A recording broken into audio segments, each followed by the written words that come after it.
진짜 맞는 소리예요. 아이고 이게 우리 교재도 어떡하냐. 재정은 빵이에요. 재정은. 그래서 제가 크게 어려움을 겪어서 지금 이렇게 시작을 하고 있는데 교회 재정론 이정주 박사님 교수님 이쪽 분야 전문가인데 전 고맙게 생각해 이거를 우리 이제 신학을 하니까 교회의 재정 상태나 교회의 목회자들이 가져야 되는 재정관이나 그런 것들을 연구해서 좀 나중에 목회자들한테 충분히 선접할 수 있도록 충분하게 이게 안 되니까 저처럼 잘 흔히 말하면 잘 나가다가 부자면 일어서는데 20년 걸리는 것 같아요. 20년. 목표가 그래요. 한번 무너지고 나면 저는 그래도 깡다구가 있어서 그죠? 깡다구 알죠? 깡다구가 있어서 이제 간신히 지팡이를 잡지 웬만하면 못 일어나.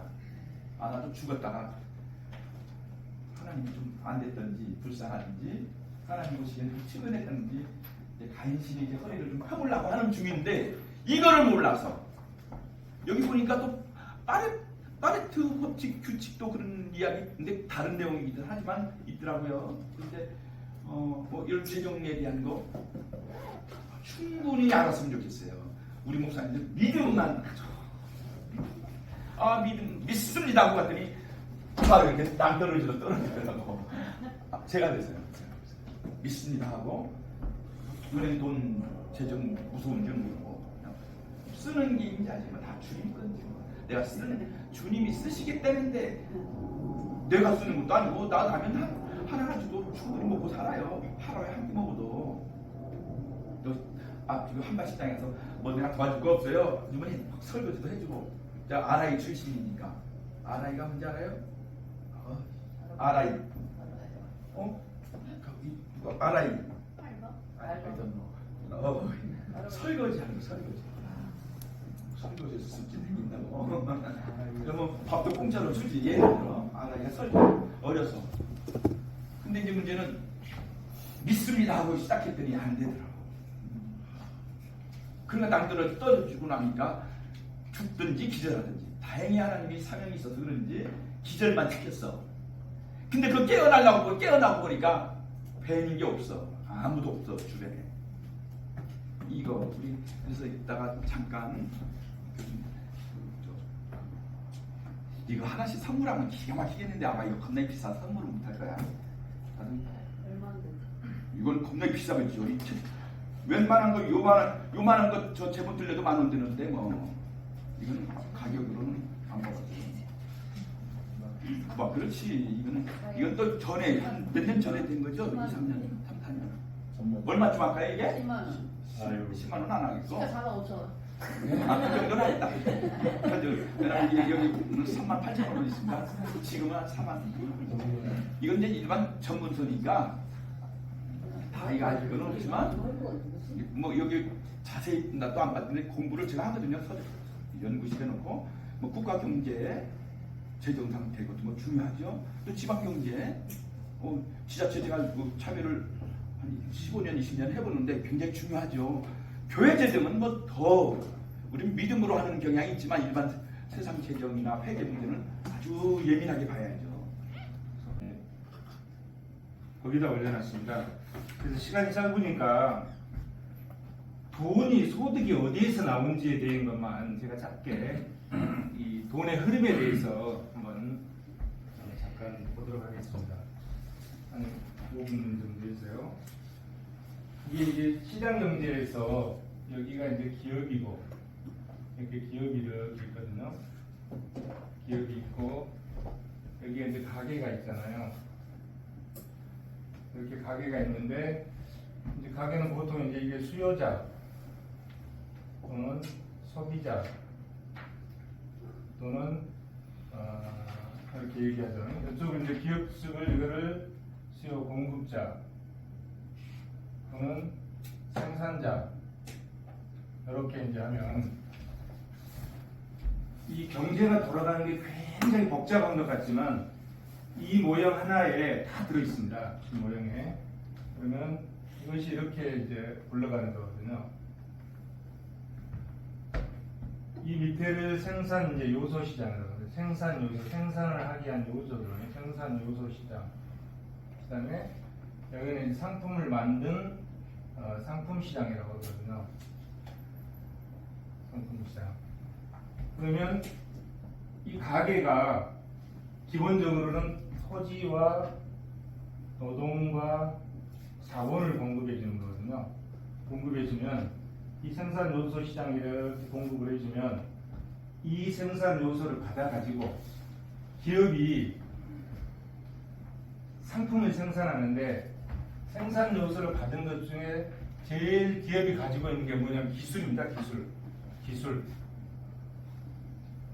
기술이거든요. 이 기술만 있으면 누구나 부자가 될 수 있습니다. 이 기술이 없는 거거든요. 이 기술만 있으면 노후 걱정 하나도 없어요. 저는 무슨 기술을 가지고 있냐면 감정평가사니까 물건을 평가하는 기술을 가지고 있거든요. 그런데 죽을 때까지 일을 하는 거거든요. 참고로 이 기술을 목회자들은 제가 보기에는 네. 영혼 구원하는 그 맞습니다. 하는 거. 그겁니다. 말씀은 막 지금 제가 네. 다 수고하는 것 같아도 네. 막 이쪽 저쪽에서 오라 하는 이유가 그거거든요. 전도 잘한다. 정확한 겁니다. 제가 고민해 보니까 그거더라고. 야, 교회하고 접목을 어떻게 시켜서 그 설명을 할까? 바로 그겁니다. 네. 목회자들은 그 기술이거든요. 그래서 이 기술을 가지고 있으면 시장에서 이거는 얼마든지 공급받을 수 있거든요. 생산 요소 시장에. 그러면 이 사람들이 이 생산 요소를 토지를 가지고 있는 사람은 이거 지주잖아요. 우리 대부분 토지 없습니다. 지주잖아요. 토지를 가지고 있으면 임료를 받거든요. 이게 임료 소득이 되는 거예요. 그다음 노동 아무것도 가지고 있지 않은 사람은 내 몸을 팔아가지고 먹고 살아야 돼요. 이게 근로소득, 이건 노동이거든요. 그래서 마지막 남아있는 게 내 몸으로 소득을 창출. 이게 노동이고 이게 노동이고. 그 다음에 자본주의 사회니까 자본을 가지고 있잖아요. 이 자본을 가지고 있는데 내가 가지고 있는 자본은 자기 자본. 다른 사람이 가지고 있는 타인 자본. 타인자에 빌려준 거. 요거는 배당을 받을 수 있는 거고. 요거는 이자를 받는 거거든요. 그러면 자, 우리가 소득이 어디에서 나오느냐 도대체. 소득이 우리 여러분들 돈을 어디서 벌고 있습니까? 여기서 벌고 있어요. 이 시스템에서.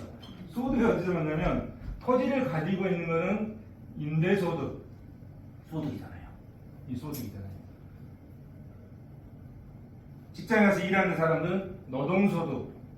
노동소득 그럼 좀 사회주의적인 의미가 크니까 근로소득이라고 그러잖아요. 근로소득. 이 소득이잖아요. 주식 투자하면 배당소득. 돈 빌려주면 이자소득. 이렇게 여기서 소득이 발생하는 겁니다. 이 시스템에서. 모든 경제 시스템이 간단해요. 여기서 발생하는 거거든요. 그러면은 도대체 목회자들은 여기에 속할까 여기에 속할까? 양쪽에 다 속해 있는 거죠. 개인 목사로서의 교회에서 사례를 받고 그것도 월급잖아요.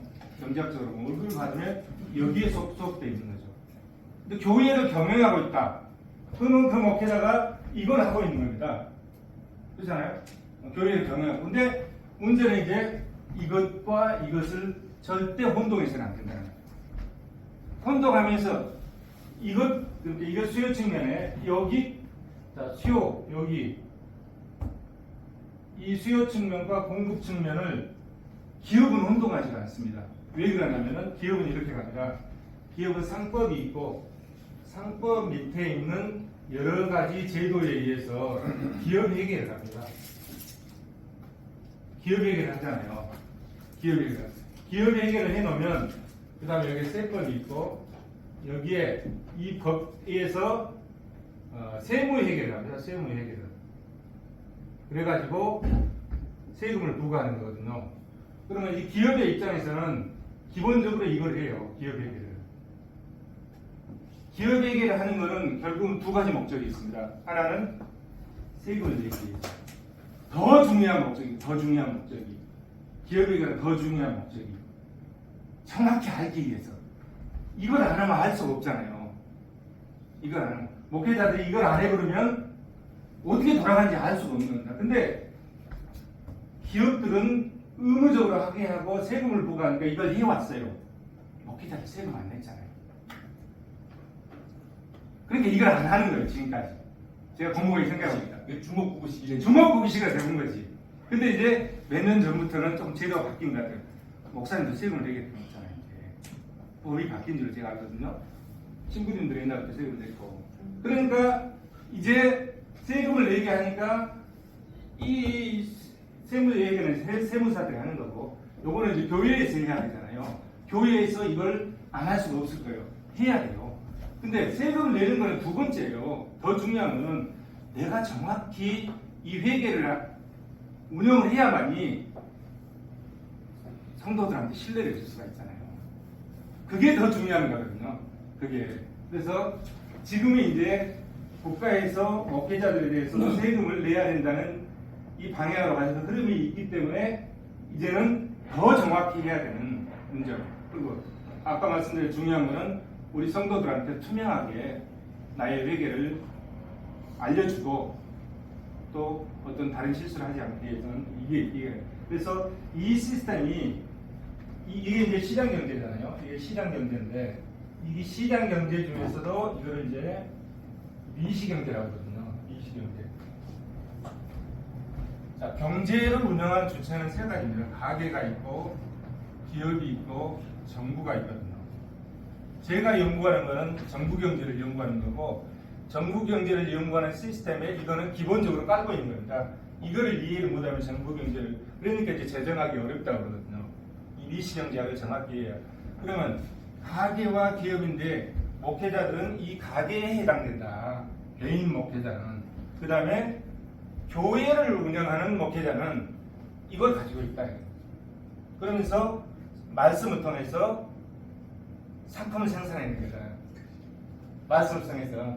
저는 이제 모르겠어요. 이제 그렇게 생각이 드는데 딱 보니까 교수님이 딱 저거 똑같은 생각을 하셨더라고요. 예. 이렇게 이제 되는 거잖아요. 오늘 여기까지입니다. 예.